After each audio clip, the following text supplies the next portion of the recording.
നമ്മളിൽ ആരാച്ചാ ഞാൻ? അത് കുളിച്ചതിന് ശേഷം കണ്ടുപിടിക്കാം ഉണ്ണി.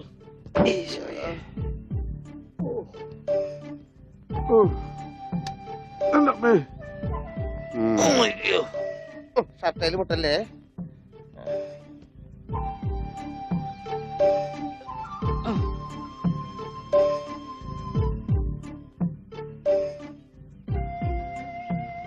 ഉണ്ണി ഓർമ്മയുണ്ടോന്ന് നോക്ക്.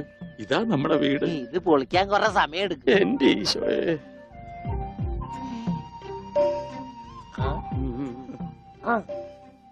ആരാ? മാഷ്. മാഷ് നാഗപട്ടണം പോയിരിക്കുക. എടി ഇത് ജാനാടി മാഷ്. അപ്പൊ ഇതൊക്കെ ആരാ? ഇത് അച്ഛൻ. ഇത് ഭാസ്കരൻ, ഗുണ്ട ഭാസ്കരൻ. ഓ എനിക്കങ്ങനെയൊന്നുമില്ല. അപ്പൊ ഇതാരാ? ഇതാണ് നിന്റെ മോൻ ഉണ്ണികൃഷ്ണൻ.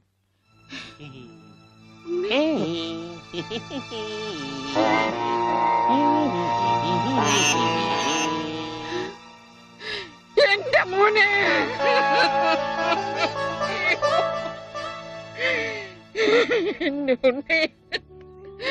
മോനെ മോനെ ഇതാ നിന്റെ അമ്മ.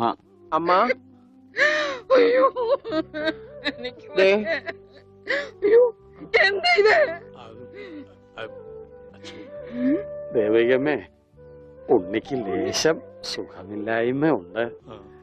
അയ്യോ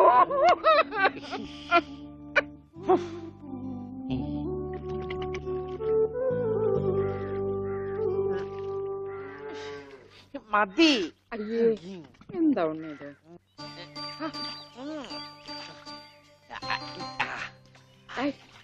ഒരു ഉത്തേർപ്പിക്കല്ലേ? ഒന്ന് അടങ്ങിയിരിക്കേ.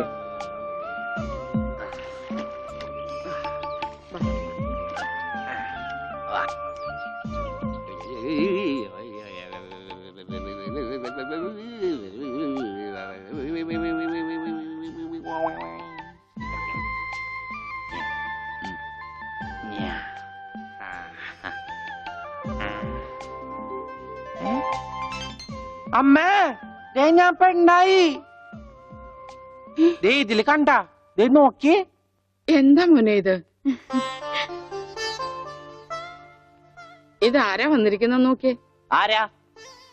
നിനക്ക് അമ്മൂനെ ഓർമ്മയില്ലേ? ചെറുപ്പത്തിൽ നീ ഇവളെ അമ്മിക്കുട്ടിന്നാ വിളിച്ചിരുന്നതേ. അമ്മിക്കുട്ടി. അത് ചെറുപ്പത്തിലേ ഉള്ള വിളിയല്ലേ. ഇനി നീ അവളെ അങ്ങനെ വിളിക്കണ്ട. എന്നാ ആട്ടുകല്ലേന്ന് വിളിക്കാം. ആട്ടുകല്ലേ. ഉണ്ണി. അവനൊന്നും കൃത്യമായിട്ട് ഓർമ്മയില്ല മോളെ. പാവം. അമ്മ എപ്പോഴും ഇങ്ങനെയാ, ഒന്നും ഓർമ്മയില്ല. ഉണ്ണി, ഞങ്ങളെയൊക്കെ ഓർമ്മയുണ്ടോ നിനക്ക്? അമ്മൂന്റെ അമ്മയാടാ. ആ അമ്മൂടെ അമ്മ, അമ്മൂമ്മ. കണ്ടോ, അവൻ എന്നെ ഓർത്തല്ലോ. ആരത്? മുത്തശ്ശി. ആ മുത്തശ്ശി. കുട്ടി ഏത് ക്ലാസ്സിലാ പഠിക്കുന്നേ? വായിൽ പല്ലൊന്നും മുളച്ചില്ല. ഞാൻ പറയാറില്ലേ, എന്റെ ചർമ്മം കണ്ട പ്രായം തോന്നില്ലാന്ന്. പട്ടണ മോനെ, പണിക്കരമാവിനെ കുറിച്ച് എന്തെങ്കിലും വിവരമുണ്ടോ? എന്റെ അച്ഛനിപ്പോ എവിടെ ഉണ്ടെന്ന് അറിയാം ഉണ്ണേട്ടന്? ഞാൻ കാഞ്ഞങ്ങാട് SI ആയിരുന്നപ്പോ ഇയാള് കോത്താഴത്ത് കോൺസ്റ്റബിൾ ആയപ്പോ ഞാൻ കാഞ്ഞങ്ങാട് SI. ഇയാൾക്ക് എന്താ തലയ്ക്ക് വട്ടുണ്ട? ഉണ്ടോ? ദേ നിക്കണ അയാള്. കണ്ടാ കണ്ടാ കണ്ടാടി.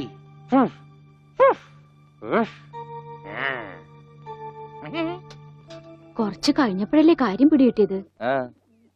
നൊസ വയസ്സാം കാലത്ത് മാഷിനെ നോക്കാൻ ഒരാളായല്ലോ എന്ന് കരുതിയതാ. സാരമില്ല, മാഷിനെ നോക്കാൻ ഒരാളായല്ലോ. അല്ലേലും വീട്ടിലൊരു വട്ടൻ സ്വന്തമായിട്ടുണ്ടെങ്കിൽ അത് ബഹുരസാ. സമയം പോണത് അറിയില്ലല്ലോ. അതെ, മറ്റുള്ളവരുടെ വേദന കാണുമ്പോൾ ഈ ചിരിയുണ്ടല്ലോ, അത്ര നല്ലതല്ല കേട്ടോ.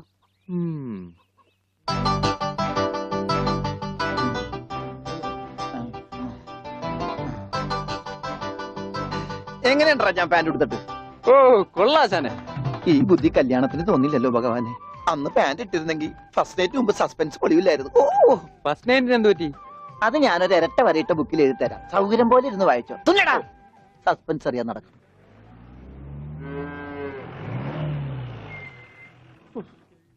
ഇതിനൊരു സിബ് പിടിപ്പിച്ചിട്ട് വരാം. വേഗം വരണം. മുട്ടാതെ. കൃഷ്ണൻകുട്ടിയെ, ഇതിന്റെ കൈ ഒന്ന് തുന്നിയ വേഗം. എന്തു പറ്റി? അതിർത്തി തർക്കം. ഞാൻ എന്റെ തറവാട്ടിലെ അവകാശം ചെന്നേ പിടിയായി വലിയായി ഒടുവിൽ എങ്ങനെയൊക്കെ അയ്യോ അത് തീർന്നില്ലേ? എവിടെ തീരാൻ? ദേ ഇതാണ് ഞങ്ങളുടെ മൊത്തം പറമ്പ്, 48 സെന്റ് ചില്ലുവാനം. ചില്ലാനെന്ന് വെച്ചാ ചില്ലുവാനം വെച്ചാൽ 6 ലിങ്സ് വരും. ദേ ഇതാണ് കിഴക്കേ അതിരി. നമ്മുടെ ബാലഞ്ചന്റെ വീടിന്റെ. അതെ, അതിലേ ഒരു 20 സെന്റ് സ്ഥലം ഇങ്ങനെ അമ്മനെ പറ്റി ചേട്ടന്മാരെ എഴുതി വാങ്ങിച്ചു. വില്ലന്മാരെ. പിന്നെ ഈ കാണുന്ന 16 സെന്റ് സ്ഥലം അച്ഛന്റെ 16 നടത്താൻ വിറ്റ് തുളച്ചി. പിന്നെ ഈ 18 സെന്റ് സ്ഥലം മൂത്ത പെങ്ങളുടെ കല്യാണത്തിന് അമ്മയെ മുറിച്ചു വെച്ചു. അത് പെങ്ങളുടെ കല്യാണത്തിനല്ലേടോ? അവിടെ എഴുതേ അത് കേസിൽ കിടന്ന പറമ്പാണ്. അതെ, ഇനി ഞാനും 2 പെങ്ങന്മാരുണ്ടേ. പെങ്ങന്മാർ ഇനിയുണ്ടോ? തന്റെ പെങ്ങന്മാരെന്താണ് പറമ്പ് നിറഞ്ഞു നിൽക്കണ? അവർക്കുള്ള വീതം പെങ്ങന്മാർക്കുള്ളത് അതവിടെ ഇരിക്കട്ടെ. പിന്നെ എനിക്കുള്ളതാണ് ഈ 8 സെന്റ്. അപ്പൊ ഒരു 6 ലിങ്സ് കാണും. 6 ലിങ്സ് വഴിക്ക് പോയില്ലേ? ഓ വഴി വഴി വഴി അത് മാറ്റിപ്പോയി. ബാക്കി 8 സെന്റിൽ തനിക്കൊരു വീട് വെച്ചൂടെ? എങ്ങനെ വീട് വെക്കാൻ? എന്താ എന്താ ഇത്? കുളം 6 സെന്റ് കുളമല്ലേ?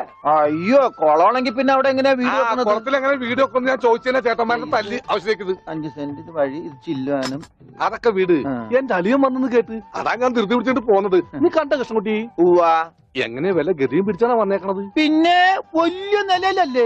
എന്താ ബിസിനസ്? എക്സ്പോർട്ടിങ്. മുണ്ടില്ലേ മുണ്ട്, അതിന്റെ എക്സ്പോർട്ടിങ്. കല്യാണ ചെറുക്കം മുതൽ പ്രായമായ അപ്പൂപ്പന്മാർക്ക് വരെ മുണ്ട് എക്സ്പോർട്ട് ചെയ്യും. ദൈവമേ, എക്സ്പോർട്ടിംഗ് ആണ്. അപ്പ ഇമ്പോർട്ടിംഗും കാണും. വേഗം ചെല്ലി, ഇല്ലെങ്കിൽ ഇമ്പോർട്ടിംഗ് നടക്കും. മുണ്ട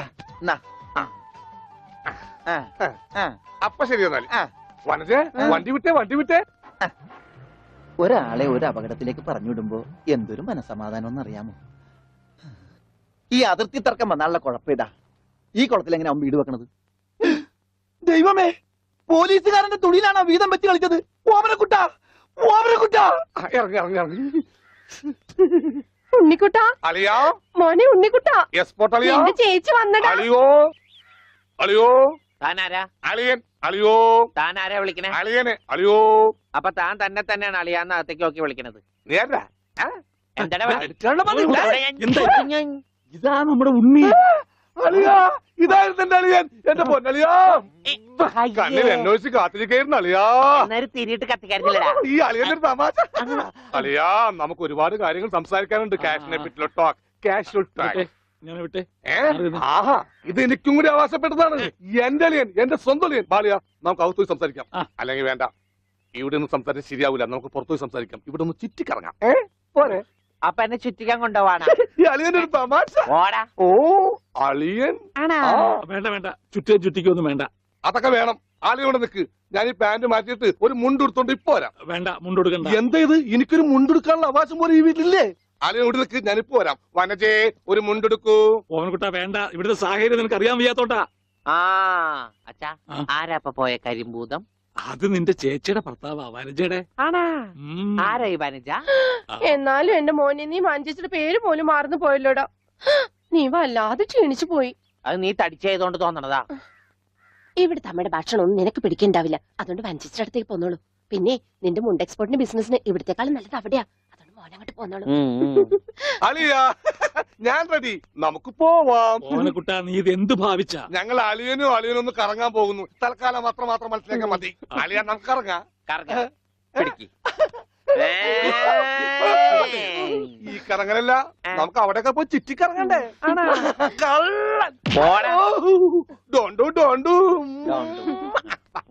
ഓമനക്കുട്ടാ വേണ്ട, ഞാൻ പറയുന്നു. ബിസിനസ്സിൽ നമ്മൾ ഓരോ അടിയും സൂക്ഷിച്ചു വെക്കണം. അയ്യോ, ആരുമില്ല. സ്വന്തം തന്ത വരെ പിന്നിന്ന് കുത്തു. പെങ്ങളൊക്കെ ടിയ സ്ത്രീ തന്നെ തുക തരുമോ അളിയാ? നോക്കച്ച, എന്തൊരു ചേർച്ച. ഒരമ്മ പെറ്റ ആളിയന്മാരാണെന്നേ പറയൂ.